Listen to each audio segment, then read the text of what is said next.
Hi, everyone. Hi, guys. I'm Maddie. I'm Gia. Welcome to Dead Sexy. This is the podcast where we talk about grief, loss, life after loss, love after loss, And everything else in between. In this episode, we are going to be touching on topics of substance abuse and thoughts of self-harm. So if you're struggling, listen at your own discretion. We also have included resources in the show notes. If you need any help, please feel free to use them. And let's get started. Let's run it. No topic is off limits. Surely no topic. We're going to talk about all of it.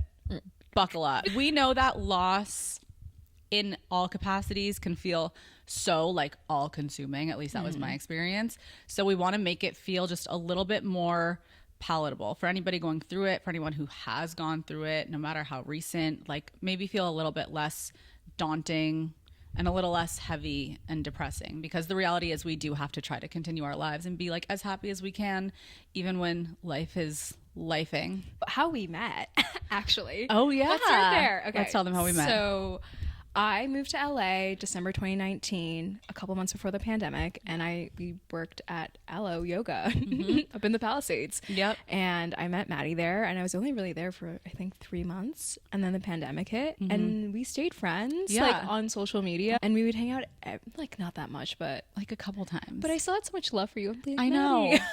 I would look at you in socials and be like, period. Yeah, and then we recently kind of reconnected, and we were like, came out of the bathroom. I was like, do you want to start a podcast? And I was like, yeah, I do. And here we are. I thought you'd never ask. Here we are, 5 years later after we met. Yeah. I was a disaster when we met. I was a version of a disaster in my own way. I was like freshly sober.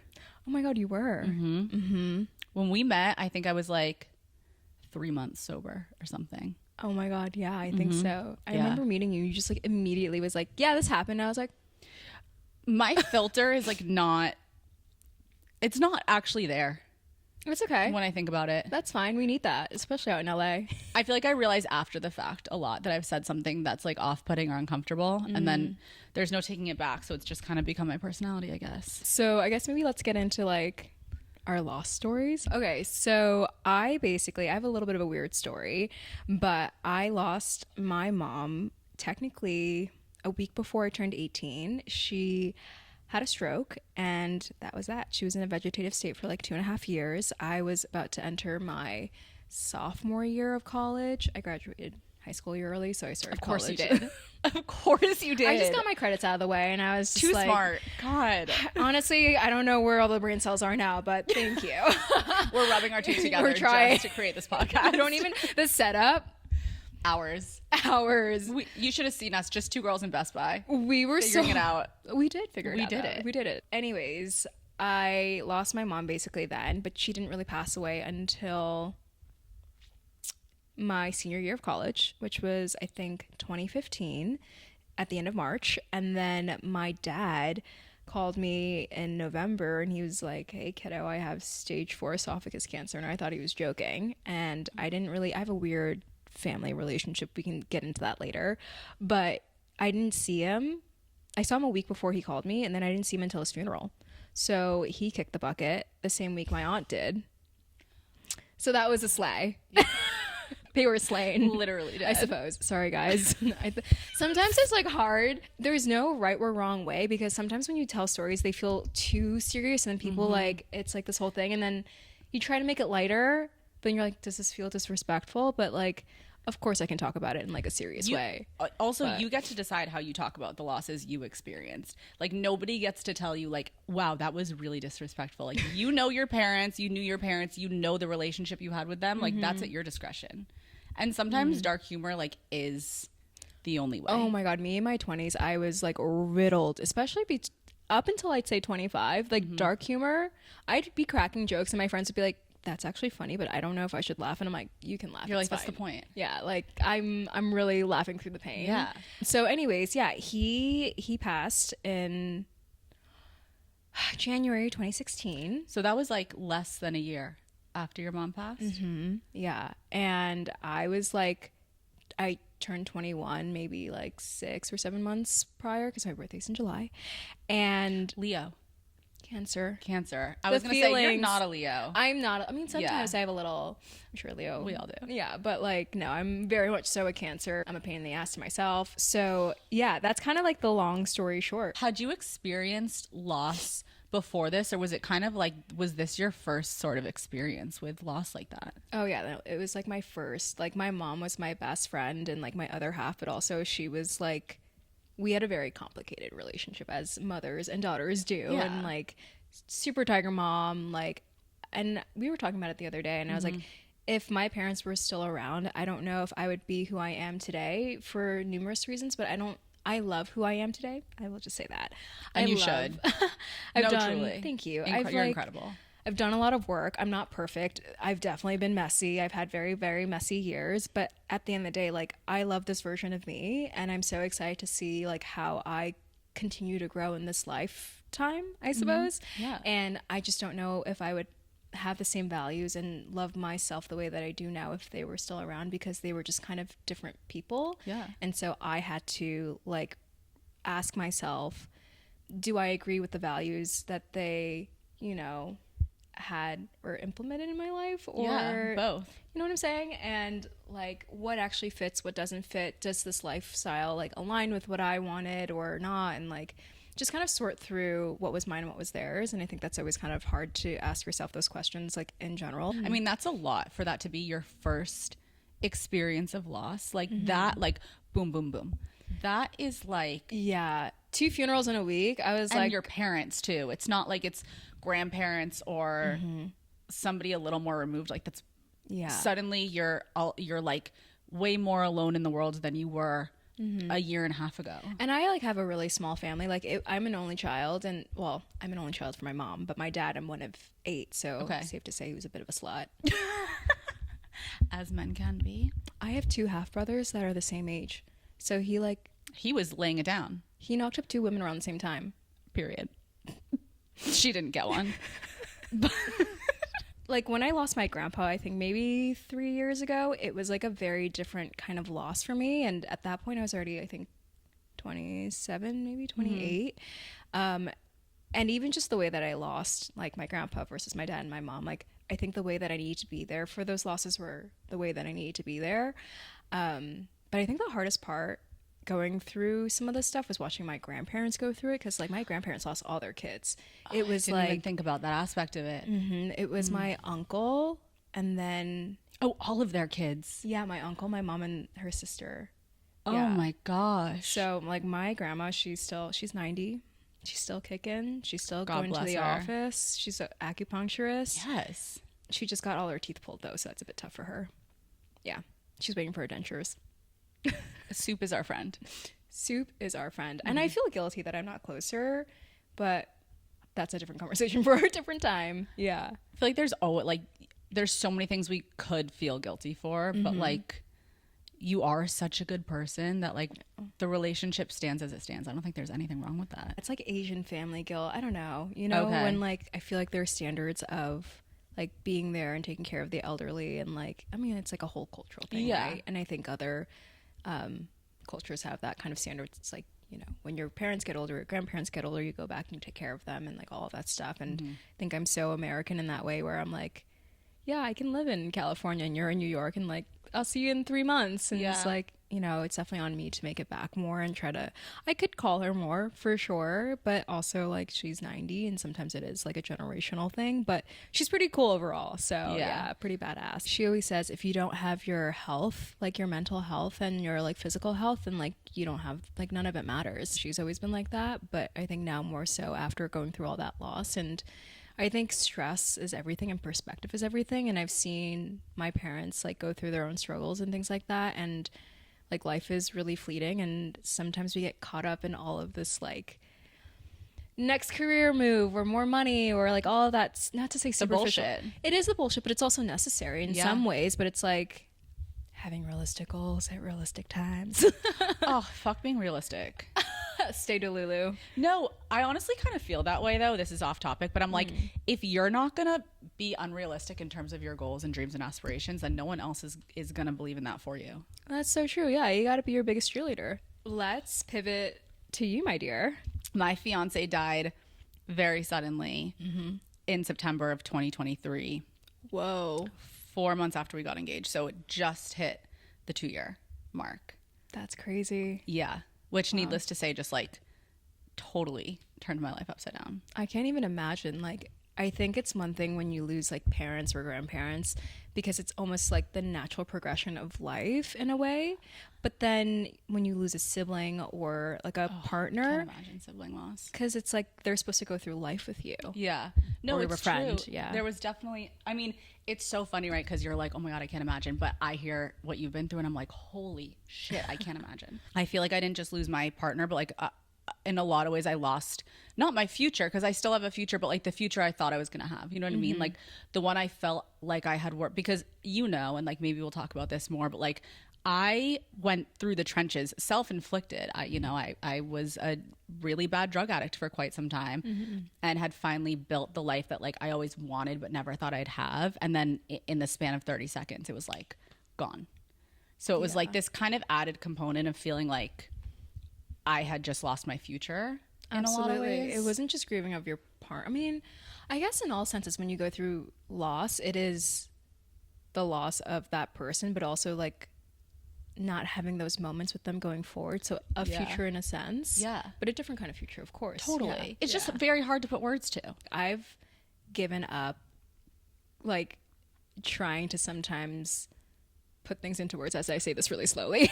Well, because it is. Because you can't find the words sometimes. And you're like, and that's okay. Like, you don't Yeah. need to, and you don't need to explain to anyone as long as you have some sort of idea yourself. Yeah. Or if you're like, hey, I don't know right now, but I'm sure I'll figure that out down the road. Totally. I don't know if this happened to you actually. Looking back, I don't remember like much of the first year after it happened. Girl, my 20s were blacked out. Yeah. I like, truly, my memory's so bad. The trauma. Like, I think it really was. Like, I mean, different experience. I was trying to keep it in, like I really was. Where were we? Memory loss. Yeah. It's as you can see, our two brain cells rubbing together, really trying to do really this. trying. I feel like the trauma portion of it is so real. Like, I was just talking to this woman. She just became a widow like 12 weeks ago or something. She reached out, and I told her, I was like, I don't know if this is a comfort to you, and luckily it was. I feel like it was a risk, but I was like, there's a good chance you're gonna look back and like not really remember this time period, because I think you just go into A, trauma response, but B, like such a state of shock that I think it's just your body's way of it's like a survival mechanism. Absolutely. Yeah. I think like with my mom, it was different because she went into basically a coma, and I kind of knew like she wasn't going to come out of it. Like, call it sixth sense, intuition, whatever. You're very intuitive. Thank Like you. we've talked about this. You're like very intuitive. I think women are intuitive, but I think I have these moments where like I'm super done. Some moments I'm like, what? Because you said you felt like something was going to happen. Like, Oh prior. yeah. So like, this is crazy. We came back from like driving to Connecticut, and we got into this weird car accident, and nothing really major happened, but still, like, we came back, and I sat in the living room, and I was just like, it was like a download. I hate to say it that way, but it really was. I feel like that's the best way to phrase it. It sounds so like woo woo wah wah, but it really was. Like, so I'm like sitting in the living room, and I'm like, Mom, like, I feel like something's gonna happen to your side of the family. It's not grandma, it's not grandpa, and it's like gonna be head related. And she was like, what? She calls everyone. She goes, everyone's fine. That's so weird. And then like about a month, maybe 2 after, my uncle, who I'd never met because he was like in China, he had a brain tumor, and his friends found him like a couple days after, I think. And then they brought him to the hospital. He passed. That absolutely gutted like my mom's side of the family, because they hadn't seen him in almost like 25 years. Then my mom, a couple months later, I think 2 months after that, like has a stroke, like she had a quarter of her skull taken out and like all of that stuff. So that was tough. And then my aunt, she got hit by a car, which was like such a freak accident, and she fell head first and basically like passed on the spot. So this all happened in the course of like a few months. Well, no, first my uncle, then my mom, and then my aunt died the same week as my dad. So that was A couple of years. like 2.5 years, Okay. maybe almost 3 after. It was hard because I had just finished college and I was trying to figure out my way. I was still grieving. I didn't really process grief, I feel like, at that time. And I was 20, 21, and I was like in New York, and it's like, I'm gonna figure it out and like try to heal, like after my mom had passed and after I graduated, and then my dad kicked the bucket, and I was like, I need to fucking learn how to make some money and figure out how to survive, because I was financially dependent on my dad. And I had a little period where I needed to really hustle, and then things kind of worked out a little bit where I could sit back, and there were so many lessons learned, you know, in each stage, which I'm grateful for. You're trying to figure out who you are in your 20s. You're trying to be your own person. And then I was carrying this weight of like grief. Yeah. And that is not it is a version of you, but it's not like the truest version. Like, I feel like today sitting here, I am not perfect, but I am like who I'm meant to be. Yeah. And now that I'm like 31, like, I swear you enter your 30s and it's like, you couldn't pay me. Even losing my fiance, you couldn't pay me to go back to my 20s. no. Nope. Absolutely not. I mean, I loved being unhinged and being like, I'm in my 20s, but yeah, no, it was like a dumpster fire, and I was so unhinged, and well, not super crazy, but for me it felt a lot. Yeah. And I remember once I went out one night, got blackout drunk, came back. My roommate at the time, she's a really good friend of mine, like closest friend, and I literally lost my shit, and she like crawled into bed with me the next day, and she was like, so do you think it's time to like maybe get some help? And I was like, I think I need a therapist, you're right. And then I started seeing my first therapist, and that was really interesting because she was like old and Jewish, and I had explained to her what Snapchat was and Part like, of the tribe. Period. why like You had to explain what Snapchat was. and why I was upset some guy would open my Snapchat and not text me answer. back, or like snap me and not, you know, it was like, and also like Snapchat back in the day, like crazy. I mean, 20s were the era of the fuck boy. And you gotta kiss a lot of frogs before you find your prince. Okay, so let's go back to you. So, my God. Oh, God. I feel like, okay, so losing my fiance wasn't my, well, it was my first big loss that wasn't like a loss to be expected, kind of, if that makes sense. Like, I remember my child, I was very privileged. Like, I had a very good childhood. My parents were together until I turned 29. Wow. And like, it was definitely time they get divorced, but it was not a fighting household. It was not like, it was like lovely. And I remember kind of feeling like life was all like rainbows and butterflies. And then all of a sudden when I was 12, 3 things happened in a row that shook me and made me realize like life is not like all just fun and games. It was, and they're not like, looking back, they're not huge things, but for a 12-year-old who had never been through anything, like, Yeah, of course. I remember we had to put my dog down. And what's kind of funny is that my like best friend at the time, my 12-year-old best friend, was at my house. And I'm pretty sure this is the series of events, but also it's like so long ago and was trauma. I'm like, I could be mixing up the Timeline, series, yeah. the timeline. Yeah. But I remember she was like, Cassie, the dog, Cassie was sick. And she was like, well, it's not funny, but she was like, it's not like you're gonna have to put Cassie down today. And then she went home from the play date. My dad was like, so we need to go put Cassie down.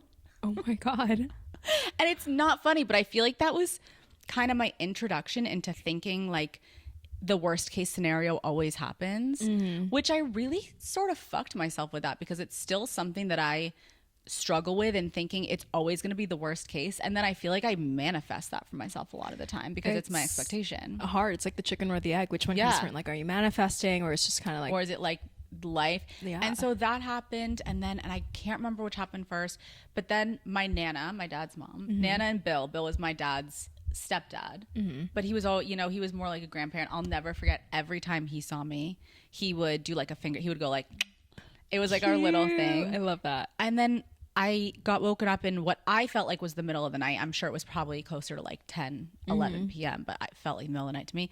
And they had been killed in a car accident, T-boned by a cop in Florida. You're joking. And so my Nana went into a coma. She was in a vegetative state for like, I think it was like a week before my dad took her off life support. And Bill was killed on the spot. And so that was like, grandparents, it's expected to pass away, but like not, I mean, she was in her 70s and they traveled all the time. Like, they were so full of life. Yeah. so not like in that way. And then shortly after or before, I can't remember, my mom got sick. And my mom lost her mom when she was 17 to ovarian cancer. She lost, I think, her aunt to ovarian cancer. It was like her grandparents, like everyone in my mom's family passed of cancer. So it was kind of this thing that I learned that if you get cancer, you die. And so when my mom got sick, they caught it really early. Like there was basically no chance she was not going to survive unless she sat there and did nothing. But to me, it was like, you die if you get cancer. Yeah. So she got sick.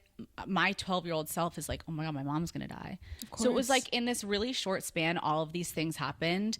And my mom still maintains that like the night she told us, it was right after Passover, like Seder that we hosted, I think. And she maintains that the night she told us she was sick, I was never the same after that. She was like, that's when you changed. Yeah. Like that's when, and then I started abusing substances like 2 years later at 14 because I just. Well, that makes a lot of sense. Couldn't cope. But so that was like, but other than that, I mean, all my grandparents had passed by the time I was like 22 or something, but that's not. That's like, that's what grandparents do. Yeah. And again, it's like the natural progression. Yeah. Like, you know, your grandparents do, that's like the first to pass, usually go through that. And then a really long time. And then your parents pass. Of course, you maybe have a couple pets along the way. Right. Oh, I can't even, oh my God. No. Yeah. I think that's why, honestly, everyone's like, Gia, you always travel. You shouldn't have a dog. You can't take care of a dog. And I fostered that one dog once. Sammy, who I tried to adopt. I thought he was like a soul dog. He was the sweetest. Yeah, I had him for a month, and I swear, like, we were dialed. Yeah, you know, you guys were. I don't like. I just felt like I understood him, and I felt so devastated that I couldn't keep him because he really dug up something inside me that I had no idea. And I had some friends who were really harsh on me. They're like, you can't just bring a dog in. And I kind of was fostering with the intent to adopt, but I wasn't sure. Yeah. And I wanted to try it out. And he was a bit older, the dog. Yeah. I like him old. Period.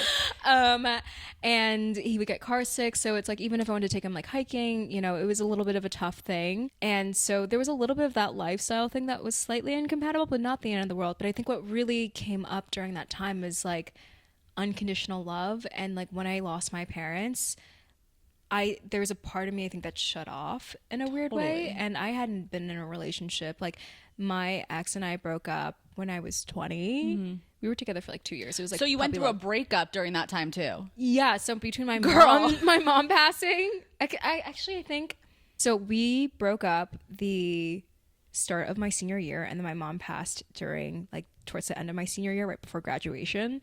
Thinking about love and like things like that, like I just couldn't, I think, stomach losing something that I loved again. And when makes so much sense. Yeah, and that's why having a pet has been really hard for me, because I'm like, I know I would love that thing so much, and to lose it, and you know you will, because pets only live so long, unfortunately. It was too much, and I didn't realize that until I had fostered him, and I was like, I spooked. I couldn't do it. It's honestly, it's something I think about a lot. It's like one of my biggest fears, because animals are unconditional love. Truly, like by definition. Yeah. They're unconditional love. And also I think when you've gone through loss, and it's terrifying. Two of my dogs are young. One is 12, but she's little, and she's like, she's going to live to, honest to God, 50. She will. She really will. And she's such a diva. Oh my God. She's such a diva. But I just started like loving my dog so hard that I forgot what I was going to say. A mother's love. But it's like, I am terrified all the time. Yeah. And especially one of them, my hippopotamus. Hippo, my late fiance and I adopted Hippo together. And he was incredibly attached to Hippo. Hippo was his soul dog. Like Penelope is my soul. Her and I have been together. We've been together now for like 10 years, maybe. God. 10 years. And granted, we only had Hippo for 6 months prior to my late fiance's passing, but they were so connected. So I have this, it's almost like he lives on in Hippo for me. And so I have this connection with Hippo. And I remember last month, and it was like a week before the anniversary, Hippo got really, really sick. He was in the dog ICU for like 3 days. You're joking. And it was terrifying. And we thought we were going to lose him. And the vet at first actually told me that she thought he had like late stage cancer and I should start making arrangements, which he doesn't and didn't. And not cool before you do any tests. So there was one day I spent being like, oh my God, I'm going to have to put him down. I was like, I can't do this. So it's like, I'm terrified of it all the time because I'm so scared that it's going to feel like losing him all over again. Yeah. Because they're just so connected. And it's scary when you have all of this love with nowhere to put it and then you put it in these animals. Right. But it's that loss of unconditional love. It really is. And that's why I don't have a dog. Or I guess I am a cat person, but I'm not really a cat person. And you know what? I hope I don't alienate the cat community. I do love cats. I just don't. They're hard. I don't know. I just don't know when they're going to swipe. No, it's so true. Penelope is that girl is a bitch. I'm obsessed with her. And that's why she's going to live on to like 100. She runs the house. She runs everybody's shit. No. Slay. She should, Queen including Slay. mine. She sleeps in the bed, and if she's somewhere, I'm like, sorry, Queen, did I get in your way? You're like, do you have enough space like, there? Let me just like, I'm like this. Yeah. And she's just and the dogs sprawled. are just like all taking up all the space. And I'm like, don't let me get in your way. If you want to pay rent, let me know. Part of me is so scared for the next loss because I'm like, I don't know if I can survive that again. But part of me feels more equipped. And I think that's like also why we wanted to start this like podcast, is to talk about other forms of loss. Like, yes. It comes in like the loss of maybe what you thought your future was going to be in the career path, or like a breakup or a friendship, and like having a friend for the rest of your life. Whoa. My brain just went. See, but I think it's so normal when you're talking about something so like life altering and traumatic and all of that. Yeah. Like, I love that we're gonna like sometimes. Run this back and be like, how did I lose my? What was I thinking? We're gonna watch and be like, bitch, you were supposed to say this, but we just totally lost it. What was I gonna say? Just like the loss of anything. Like, yeah. And the next big loss, I think. So when I saw my first therapist, I was like 22, 23. I think I kind of like distinguished them with what boys I was seeing at the time, because those are like my markers. That's so real. That's so real. So in between my first Gemini and my second Gemini, I lost my shit, and I was like, I need a therapist. A Gemini will do that. Back to back? Never. Yeah, it's like never. Back to back. You're between the parents and the aunts and uncles and then 2 Geminis back to back. I don't know how you're still and that's when my friend was like, I think we need help, and I was like, I think you're right. Yeah. It was funny because my therapist at the time, Deborah, Debbie, she, because I would get really affected when people would ghost me, or like I felt like I was left hanging. She was like, do you think you have abandonment issues? I was like, no.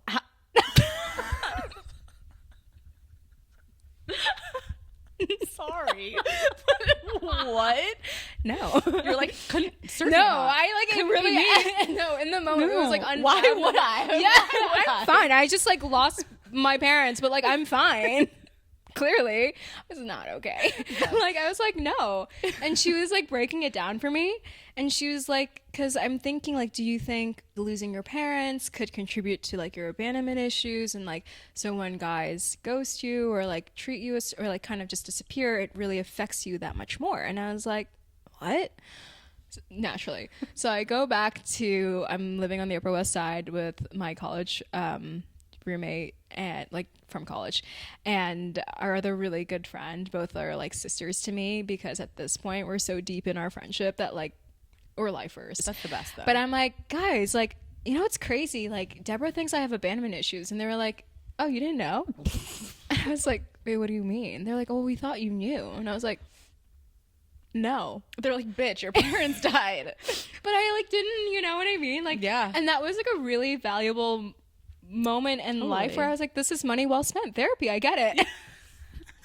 Because for like probably 4 to 6 months that I was seeing Deborah, like I was kind of like, I felt like I was just telling her my life story and her like trying to get to know me. It was like that clicking moment. Yeah, like, yeah. I'm sorry. So then I'm stuck on the fact that you didn't think you had abandonment issues after. I'm like, it's clear as day now. I'm like, oh, I see that. And I still struggle with that. Like when a friendship isn't the same as it used to be, or like people leave my life, that I'm like, oh, I've gotten better about attachment. And I know I'm anxiously attached when I'm not balanced, well slept, well fed, you know, like, but you have that insight. I guess so. Take care of yourself. Like now we I do, talked about this. I didn't know you at that time, but you are like incredibly well adjusted for someone who's been through what you've been through. I would consider that aside, I would consider you like one of the most well adjusted people I know. You're so kind. I'm not even Thank kidding. you so much. I'm not blowing smoke up your ass. I'm so serious. It feels a little smoky, but thank you. I swear to God. I swear. I feel like, well, I've just always wanted to be the best version of myself, and I am far from perfect for sure, you know, and when the spirals happen, they spiral hard. I don't know. I think I always say this, but it's just like, at this point, people can do whatever they want around me. It's like, how do I respond to that? Yeah. And how do I choose to show up? Yeah. It's easier said than done. But always. I do try my best, and I feel like at this point, like I know when I need to fill my cup. There's a lot of work that I had to do in surrendering and gratitude. I hate gratitude, but the surrender thing is like that's what I'm the worst at. Yeah. I've not gotten there yet. It's taken me years to just surrender. I saw a lot of my friends who I went to high school with succeed in their corporate jobs and all of this stuff, and I was like lost, and I felt so shitty. Because I was like, oh, I'm not, because society values accolades and like climbing the ladder and like always like more money and succeeding and this title and that title. And I was just like, maybe I want to be an actor. I don't know. Yeah. Like, let me take some classes. Let me work in retail for a little. Like, I was just trying on so many different hats, and things were kind of sticking, but not really. But I could never fully focus because I was carrying this weight. This crazy heavy But weight. you got like she has a PhD, you guys. Not yet. On the way. Tell us. Okay, so I got my master's in clinical psych, although I'm never going to practice. You couldn't waterboard me into practicing. I swear, I would be the worst therapist. I would have no boundaries. Someone would come in and be like, Maddie, my boyfriend cheated on me. And I'd be like, show me her Instagram. Show me the bitch's Instagram. You really would. Like, it would just, that's not for me. But I'm getting my PhD in social psych, but the emphasis of my thesis and dissertation is really neuroscience. That's what I did undergrad. It's like what I'm really passionate about. But my fiance passed 3 weeks into my first semester. And something that I've been really proud of myself for is like the classes portion I finished a year early. And I'm hoping to finish the PhD like December of 2026, which will mean I finished the program 2 years early. Now that might be a bit hopeful, I think, but it just goes to show that we can still do hard things. And I made a YouTube video about this, but like, I think it also, at least for me, speaks to how important it is and was to have things in your life that you really care about and are really passionate about, that give you a reason. Because I don't know if this happened to you, but for me, after I lost my fiance, I prayed on hands and knees every night that I would go to sleep and not wake up. Every night. Like, I just didn't want to be here. But like, that kept me going. My family, obviously, but it was like I had worked so hard to even get to a place after the drug addiction and like the hole I had basically dug for myself, to a place where I even could get a PhD. I was like, there's nothing that is going to stand in my motherfucking way of doing this. Yeah. And I think already having those things in place, it doesn't have to be a PhD. It can be like, you can be passionate about like anything. Like, did you find when you were going through your program that people were understanding of your situation? Or I am so lucky. Like, this actually was what showed me I picked the right school. Was like my peers, my professors, like even the chair of the department, they were so kind, so understanding. I remember it was an in-person program, but I went back on Zoom. I took 2 weeks off and then I went back on Zoom. But when I finally went back in person, I want to say like, it was the end of the semester because it was for exams. I had to go for exams. And a couple of my peers, they had bought me just like these really thoughtful, like they bought me this little like teardrop thing. It's on my keychain and you unlock it and it has like a tiny bit of ashes in it. And so it's like I get to carry that. Like, they were so kind. Yeah. My professors all worked with me. The chair of the department, I'm not kidding, he called me once a week to be like, I just want to check in. I want to see how you're doing. I remember I was like a straight A student. My master's, I graduated with a 4.0. And my first semester of my PhD, I got I think like an A or 2, but I also got a B minus, which for me was like, I was like, I wanted, and I remember he called me, and you have to get like a B minus B in the program to pass the class, or you have to retake it. Gotcha. And the chair of the department called me. He was like, you barely passed. He was like, you got an 80 in the class. And I was like, oh my God, like, I'm so sorry. You must think I'm a terrible student. He was like, I'm so impressed that you passed. I can't even tell you the support that I got from that community. And I was like, I picked the right fucking school. I feel like it's so funny because we were like texting the other day and we were just kind of like, you're so amazing, you're so amazing. But like, I think because like genuinely not us being in love. No, I think we like love you. Love you. We never give ourselves enough credit, and I think this is a moment where you're so hard on yourself, and like we all are, though. a lot of women are, a lot of women, and a lot of us are, absolutely. But it's like, I think about being in college, I think my GPA was a 2.6. I really should have dropped out. I should have dropped out, but I was like, let's remember what you had just been through. but still, like that, I was just curious to ask because like I had a very different like experience. I think some teachers were empathetic, but a lot of them were. I went to a music conservatory, so everyone's a little batshit crazy, teachers and students. But a lot of people, like after I think like a month or two, almost like forgot. I felt like they were just like, why are you not showing up? And I just was struggling. And again, I should have dropped out, but I also wanted to like get a degree because I knew that if I did, I wouldn't probably go back. But you should be so proud of yourself that you showed up for yourself and you tried and you still crushed it. Thank you. You know, and here you are. Yeah. A few days after my fiance passed, it was recommended to me that I make a TikTok, like just asking for help, like just being like, I just like, if anybody's been through this, I don't know what to do, like please help me. And the response was incredible, and I ended up being on TikTok for like quite some time afterwards, just sharing my experience and all this stuff. But I was like really not in a good place. Like I was able to somewhat keep it together in some aspects of my life, and other ones like I just wasn't. Unhinged, like unwell, not okay. And like unfortunately that was the public aspect of it. Even still sometimes like I just was unable to realize that I had reached a point in terms of my mental health where I should have gotten off the internet much sooner than I did. And luckily I realized, and it was also brought to my attention by people that like loved and cared about me, that it was probably time. And I did take like a year off of socials, but you can be totally falling apart in one aspect. But I think that you should still be proud of yourself for like the ways in which you're keeping it together. I think after my dad passed, I was like, oh, I need another job that's full time. I need benefits. So I was working in retail, and I really threw myself into it. And I think I'm that type of person, when I'm doing something, I really do it. And I like to learn as many aspects as I can, whether I'm good at it or not. Like, I just want to know. I was working, and then I was also going out and getting like shit faced like 5-6 days out of the week, showing up to work hungover, which is embarrassing, you know, and dying. Do you know how many people like are hungover all the I guess so. God bless my managers at the time, because they gave me so much grace, and they really, I think, accepted me. And also too, it was retail, like, and New York retail is different because you can really make a career out of it.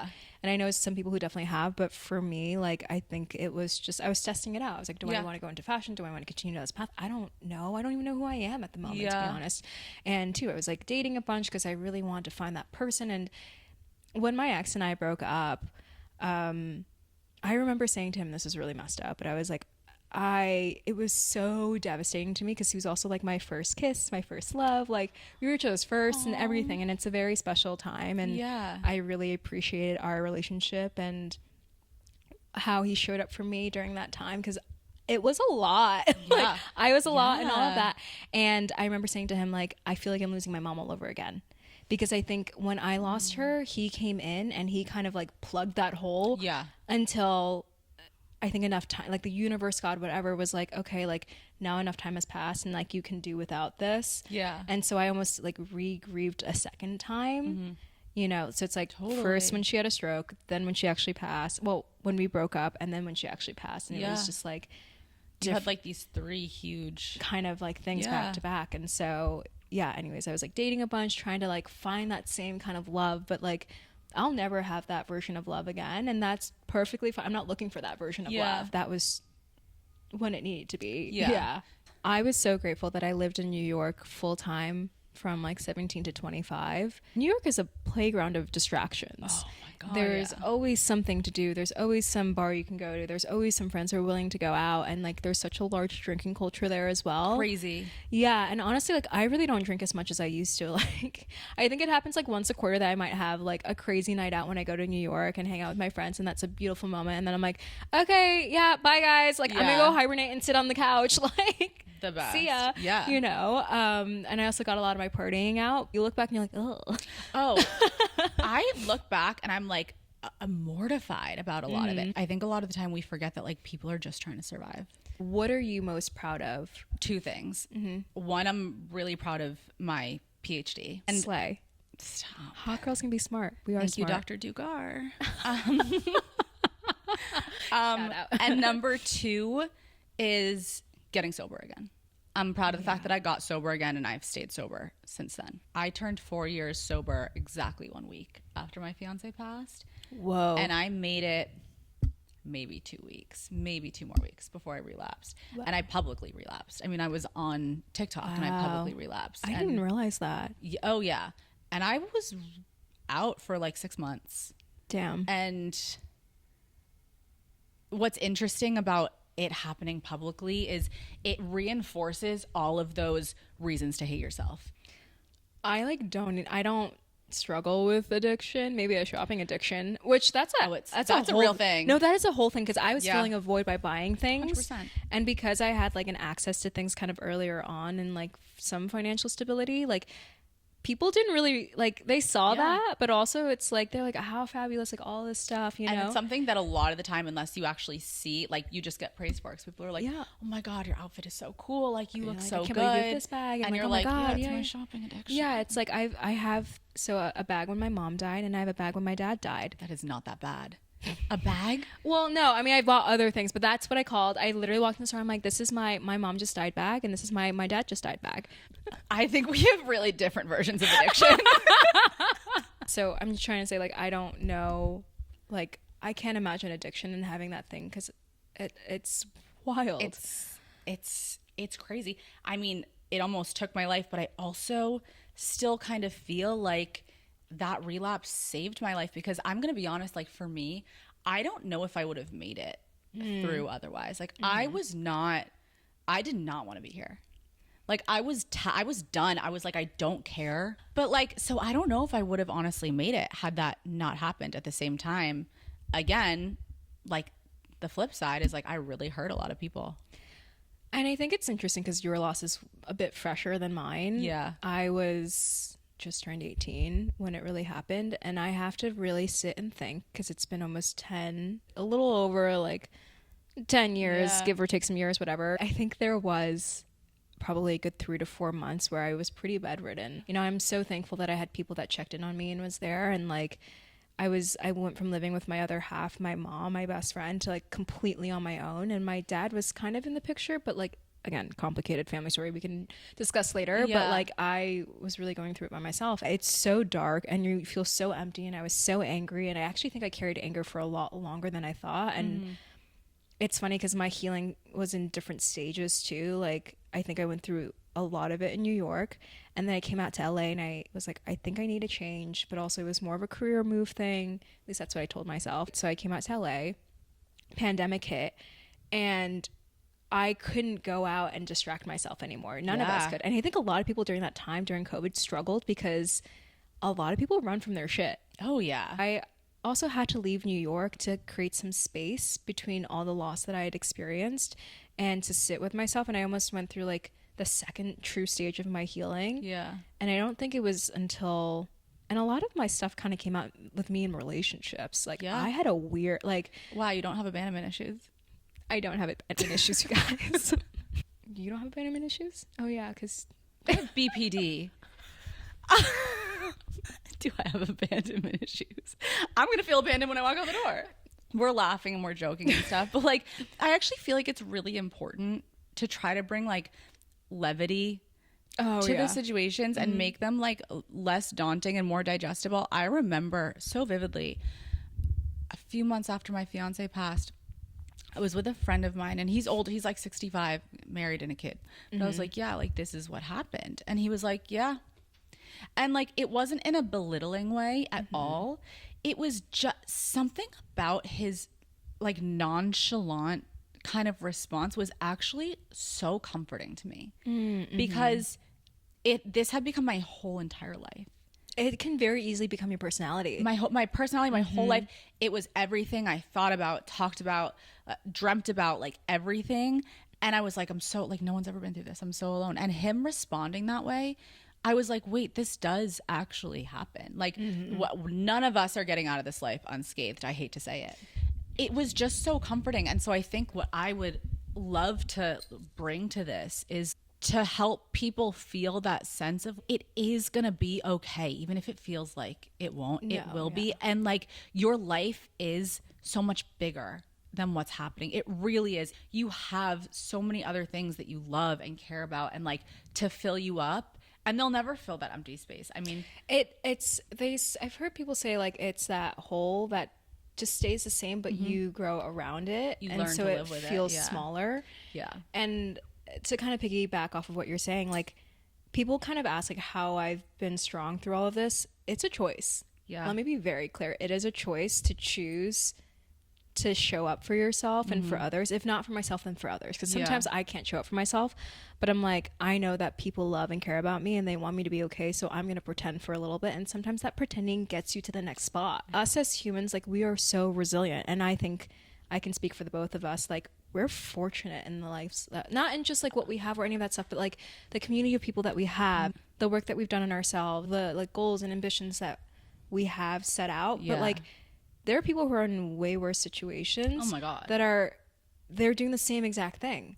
Whether you're going through like a loss, again, of a partner, of a parent, of a grandparent, of a best friend, of whatever.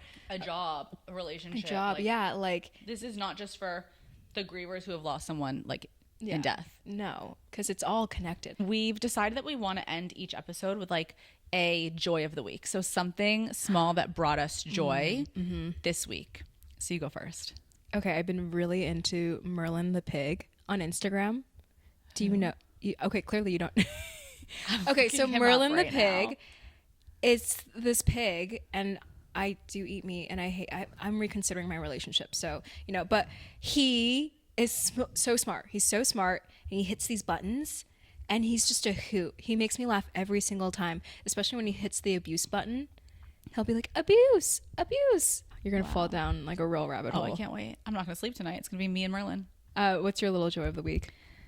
My joy of the week. Okay. I'm absolutely terrified of spiders. Terrified. But I was cleaning my house yesterday and I lost him, but he reappeared today. There was a tiny little jumping spider. And he was so cute. And I built him a terrarium. No, you didn't. Yeah, and I left it. It's still laying there because first I was like, oh, I'm going to make him my pet. But then I'm sitting there as I'm building the terrarium and I was like, what if his family's like waiting for him to come home? But I did keep the terrarium, but it's open and it's sideways and he's not in there. But I was like, I'm going to leave it there in case he decides he wants to go in there or perhaps bring his family, have a little party. Okay, so he gets to stay. And he would just like, he was just there going like this. Oh. He would like reach the arms out. Guys, did you see that? I was like, are you trying to hug me? Like, but I was scared. He was like, I was really scared he was going to jump in my face or something. That's a no for me, dog. Yeah, no. That was my joy of the week. I love that. Yeah. Okay, spiders and pigs, guys. Animal. It's an animal themed joy of the week. It is. I love that. Next week, we are going to be talking about sisterhood. Sisterhood. How sisterhood saves you. Women in your life. Women. Or if you're a dude, men in your life, brotherhood, whatever it is. Community, basically. So that's what we're gonna, but again, Friendships. with like a levity, Yeah. and joking around and being light about it because there's enough darkness in this world, especially right now. We don't want to bring more. No, thank you. Yeah. I rebuke that. Rebuke. Rebuke. Goodbye. Bye. And on that note, On that note, ciao. thank you guys. We'll see you next week. Period.